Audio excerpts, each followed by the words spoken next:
Hi everybody, we are going to do a little bit of grammar here, and we are going to be looking at speech again.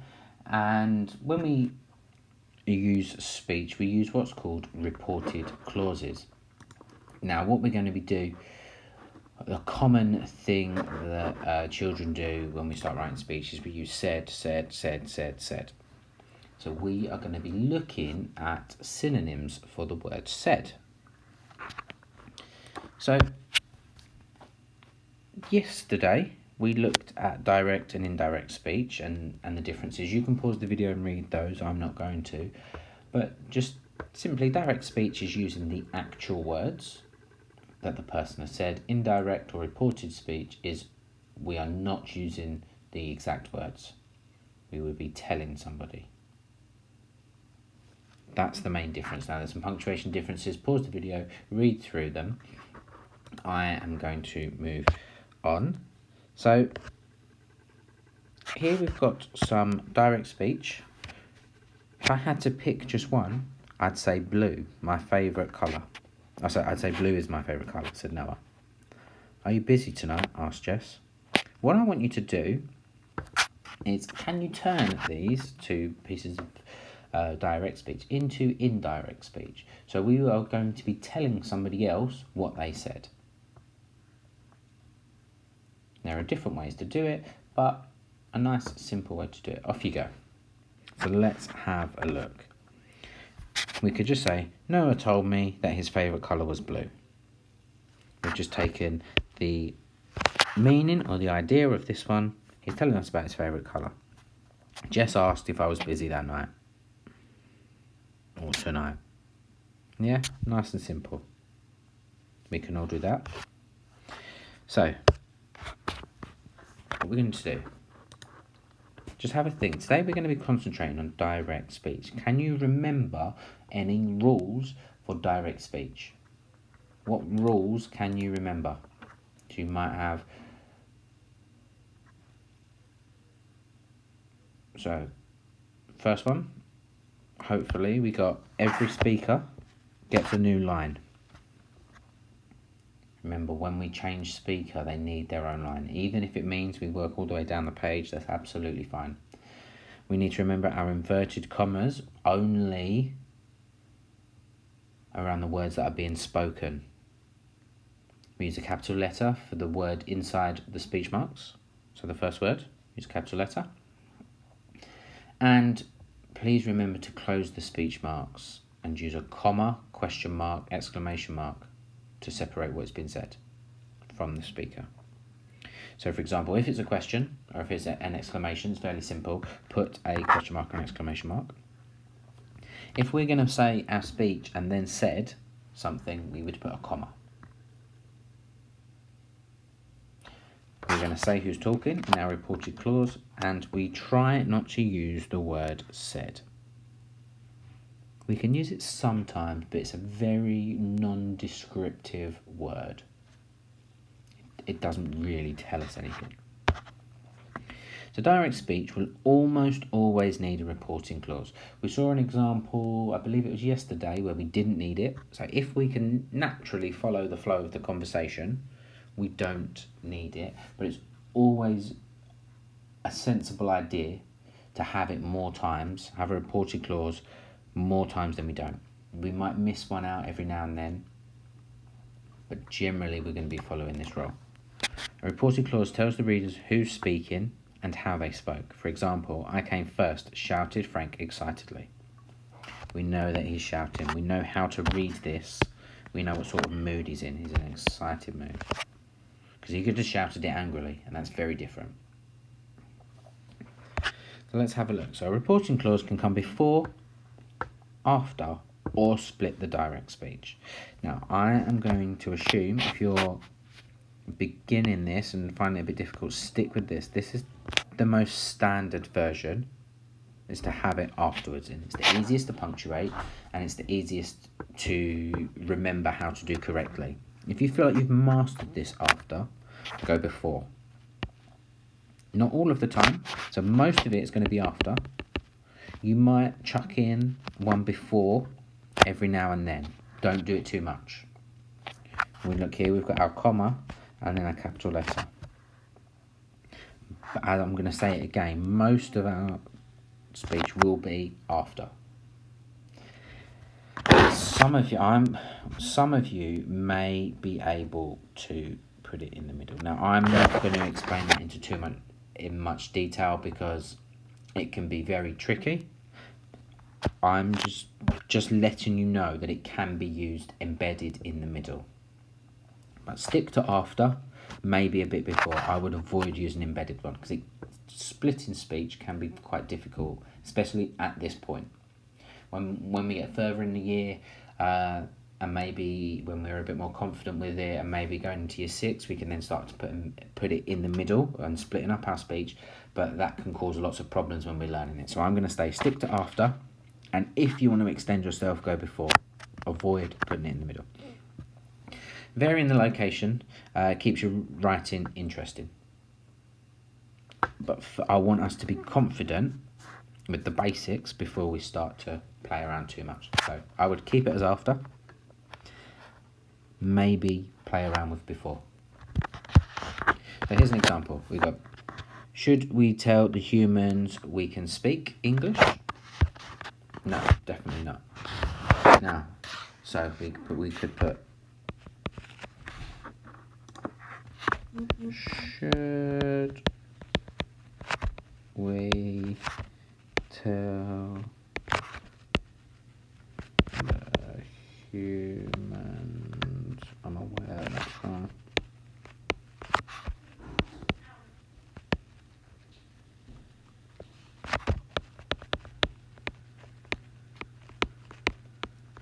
Question mark.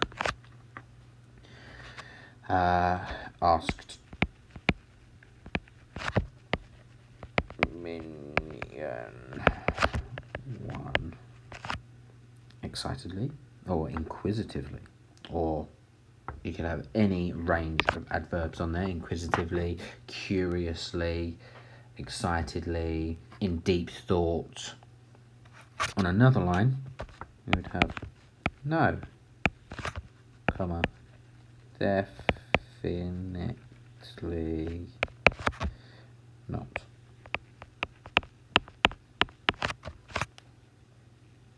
I could just leave that there because I know that's a different person because it's on a different line. But I mean, no, definitely not. I might have asserted Minion 2. I might have a simple replied. Replied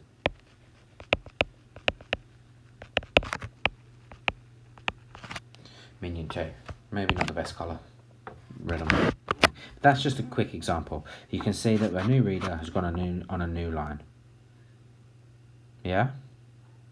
Good. So, a little quiz here. Which one of these 3 is correct? Can I have a lemonade to drink? Asked Vivian.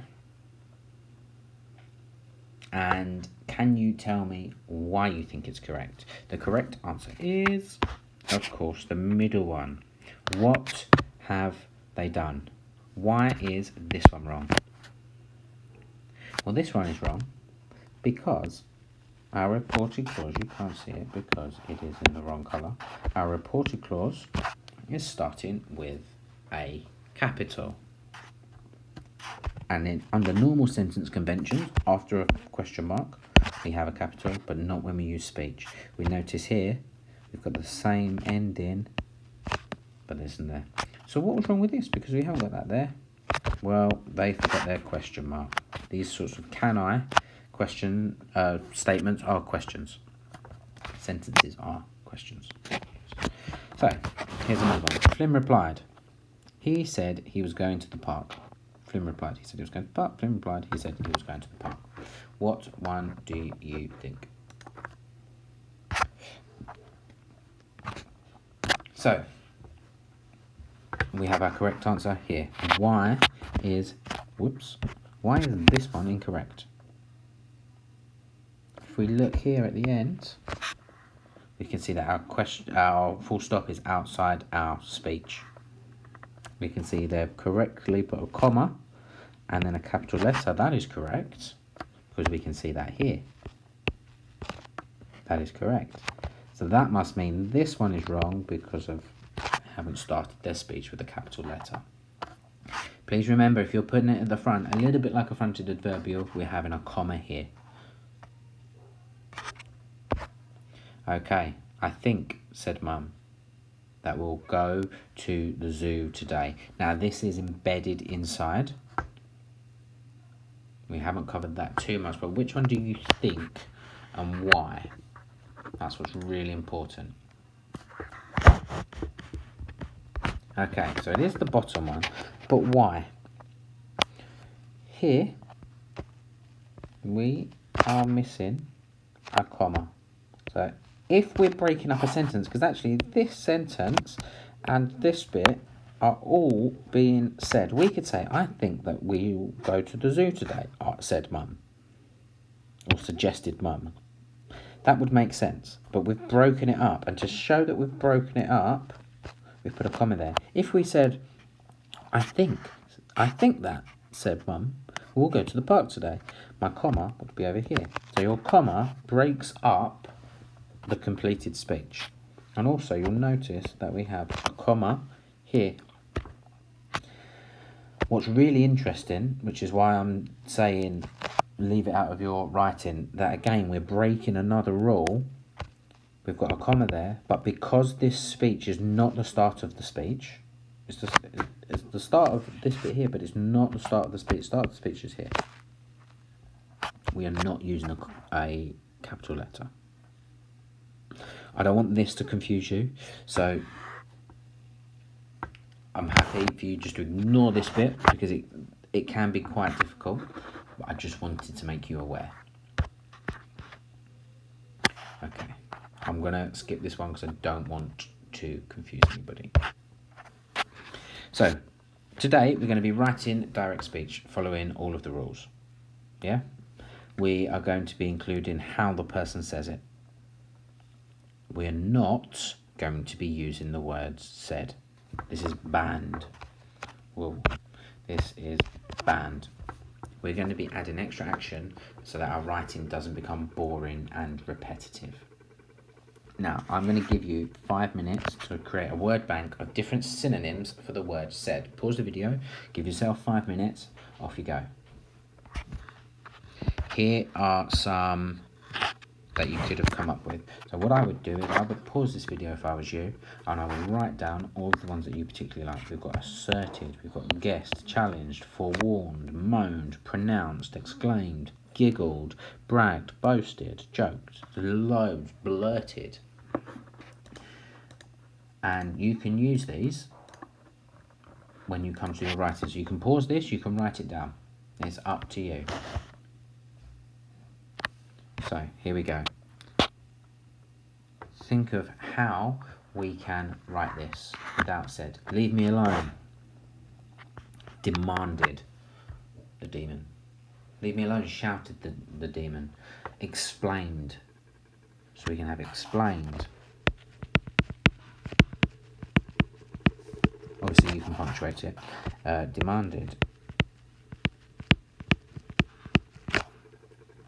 We can have exclaimed. It could be suggested.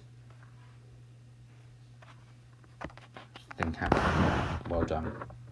And lots and lots and lots of different ones. We could say blurted. It could be cautioned. It could be advised.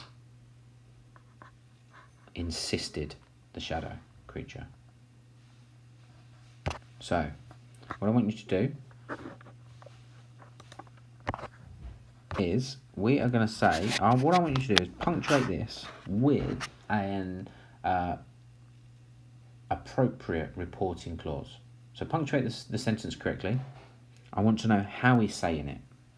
So it could be, get out of the way, demanded the man angrily. Get out of the way, whispered the man secretly. Something along those lines.